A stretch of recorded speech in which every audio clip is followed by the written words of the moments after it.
L'entreprise, ce n'est pas quelque chose qui est inventé de l'extérieur et qui est imposé de l'extérieur.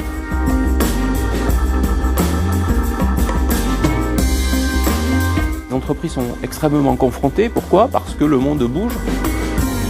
C'est un petit message, mais c'est un grand pas en avant.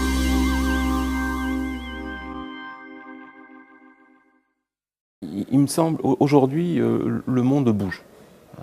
Il bouge de différentes façons. Et les entreprises doivent s'adapter. Elles doivent s'adapter en profondeur, pas seulement en superficie. Ce changement en profondeur s'appelle la transformation des entreprises. Il me semblait tout à fait clé pour moi de pouvoir partager ma modeste expérience en la matière avec des étudiants qui demain seront les acteurs de cette transformation en tant que futurs responsables RH. Bien définir la vision, bien définir la feuille de route et la partager. La partager, ça veut dire quoi? Ça veut dire que vous réunissez votre management, deuxième ligne hiérarchique, vous mettez ça sur la table et vous dites qu'est-ce que vous en pensez, vous? Quelles sont les premières actions que vous entreprendriez? Moi, je pense qu'une très bonne équipe, et en particulier une très bonne équipe de direction, c'est une équipe de direction qui est capable d'exprimer ses craintes et ses peurs. Comme il s'agit d'une transformation, on ne s'amuse pas à transformer une entreprise pour le plaisir. L'enjeu business, il est très très clair. C'est le repositionnement de l'entreprise, c'est le nouveau business model. Donc ça fonctionne pas. Là, clairement, il faut bien comprendre quels sont les ressorts économiques, quels sont les facteurs clés du directeur financier. Le directeur financier, finalement, à ce moment-là, devient votre meilleur ami. J'ai organisé un pique-nique. C'est pas grandement, ça paraît comme ça, pas grandement révolutionnaire.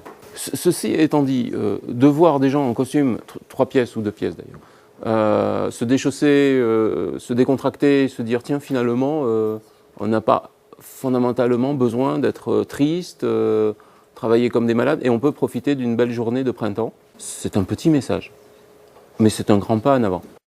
La primauté est à l'humain.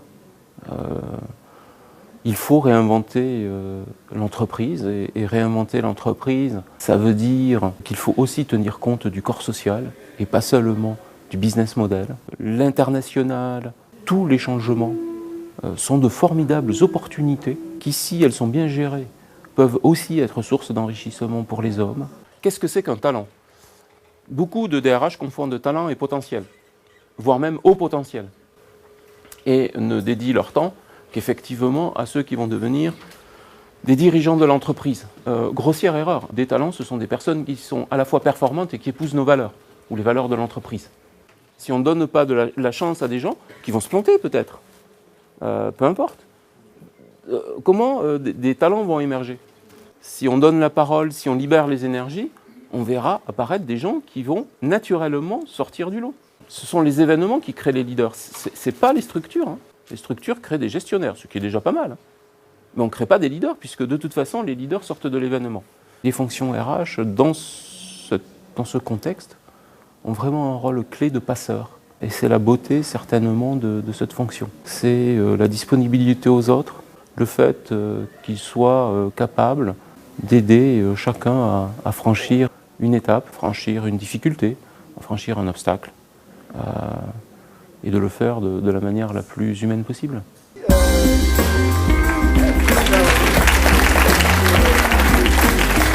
Il y a une chose que vous devez retenir de ce métier, c'est soyez disponible.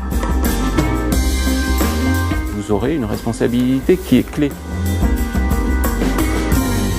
L'entreprise de demain, c'est vous qui allez la faire.